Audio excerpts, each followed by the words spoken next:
bem-vindo ao vídeo que vai ativar sua fé com exemplo forte desse herói. Vamos dar continuidade aqui na parte 3, sobre a vida de fé e vitórias de Moisés, uma história incrível que nos inspira a cada momento. Moisés venceu pela fé, nos deixou exemplo de como agradar ao Senhor e receber muitas bênçãos. Até o final dessa linda história de vida e fé, você será tocado pelo Espírito Santo e transformado em um verdadeiro vencedor. Para ter entendimento completo, veja a parte 1 e 2 nos vídeos anteriores do canal. Deixe seu like, comente e compartilhe. Após as 10 pragas, Faraó libertou os hebreus sob o comando de Moisés para saírem do Egito. Os hebreus celebravam a Páscoa, e desde então, todos os anos os judeus comemoram a Páscoa nos 7 dias festivos do Pessach, conforme prescrito, Êxodo 13 versos 6 a 10, quando comem matzot, bolachas de pães asmos, recordam a pressa com que seus ancestrais partiram, pois a partida foi tão repentina que os hebreus não tiveram tempo de fermentar o pão do dia. No Seder, ou refeição cerimonial, ervas amargas simbolizavam a escravidão no Egito e uma coxa assada de perna de carneiro representa o cordeiro pascal comido naquela noite decisiva. Os hebreus, liderados por Moisés, seguiram rumo à terra de Canaã. Porém, para irem em direção a Canaã eles teriam que atravessar o Mar Vermelho, obstáculo que seria até fácil de ser vencido, se todos soubessem nadar, e não existissem mulheres e crianças. Mas, não era essa a realidade. A Bíblia menciona que havia cerca de 600 mil homens, fora mulheres e crianças, Êxodo 12 verso 37. A expressão homem no Antigo Testamento fala sobre pessoa do sexo masculino maior que 20 anos de idade. Haviam 600 mil homens. Ao todo, entre homens, mulheres e crianças, acredita-se que havia mais de 2,5 milhões de pessoas. Quando o faraó viu toda essa multidão de hebreus saindo do Egito, ele viu o prejuízo que teria por não ter mais aquela mão de obra barata. Mais uma vez Deus endureceu o seu coração, dessa vez para concluir o juízo sobre os egípcios, e ele junto com seu exército e suas carruagens saiu em perseguição aos hebreus. Porém, Deus não permitiu que os egípcios alcançassem os hebreus, Êxodo 14:19-20. Moisés estendeu a mão sobre o mar e Deus soprou um forte vento oriental durante toda a noite de modo que o Mar Vermelho foi aberto para que todos os hebreus passassem. Quando os hebreus acabaram de passar, os egípcios ainda estavam no meio do mar, liderados por Faraó que estava à frente em sua carruagem. Foi quando Moisés orou ao Senhor, e Deus fechou o mar matando assim, tanto a Faraó como a todo o exército egípcio. Êxodo 14 verso 28. A partir desse momento iniciou-se a peregrinação de Israel no deserto. 3 dias após a travessia do Mar Vermelho, acabou-se a água, e não havia água no deserto. Finalmente encontraram água em Mara, mas essa água era amarga demais para ser bebida. Moisés, orientado por Deus, lançou um tipo de madeira de árvore nas águas e as águas milagrosamente tornaram-se potáveis. Em seguida, os israelitas marcharam na direção de Elim, onde havia água abundante, porquanto havia um oásis com 12 fontes de água e 70 palmeiras. Êxodo 15 verso 27.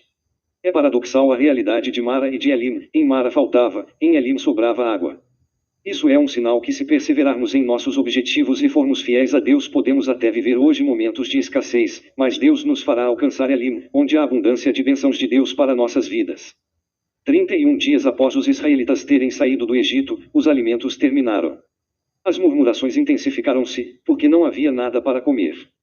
Moisés clamou ao Senhor e naquela mesma noite um número prodigioso de codornizas juntou-se ao redor das tendas dos israelitas.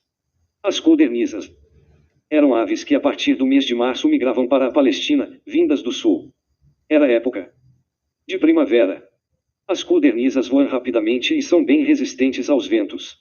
Somente um vento em direção contrária conseguiria cansá-las facilmente, de modo que elas desfalecessem e descessem sobre a terra. Provavelmente, foi isso que aconteceu com os israelitas, pois as codornizas se caçaram e começaram a descer e caírem sobre a terra, de modo que formaram uma camada de mais de 30 quilômetros com altura de 90 centímetros, Números 11 verso 31. Na manhã seguinte começou o milagre do maná.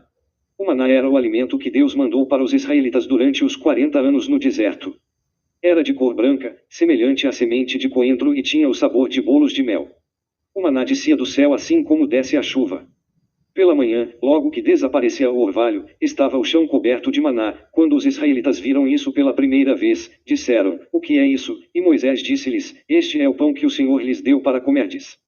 O maná era uma provisão diária, quem guardasse para o outro dia não aproveitaria, pois amanhecia estragado, com bichos e cheirando mal, a não ser na sexta-feira que Deus mandava uma porção dobrada para a sexta e para o sábado, pois o sábado era guardado pelos judeus segundo a lei. A medida que cada um podia pegar por pessoa era de 2 litros de maná, um gomer. É de se estranhar a expressão litros para alimentos, mas é a expressão que a Bíblia usa, porém, dá para imaginarmos a porção que dava mediante a quantidade que cabe em 2 litros. Esta era a provisão de Deus para Israel durante os 40 anos no deserto mediante a liderança de Moisés. Os israelitas defrontaram-se então com uma ameaça humana, ao serem atacados por um grupo de amalequitas, mas os hebreus ainda não estavam organizados e treinados para lutar. Moisés então mandou chamar Josué e lhe disse para escolher e chefiar um grupo de defensores hebreus.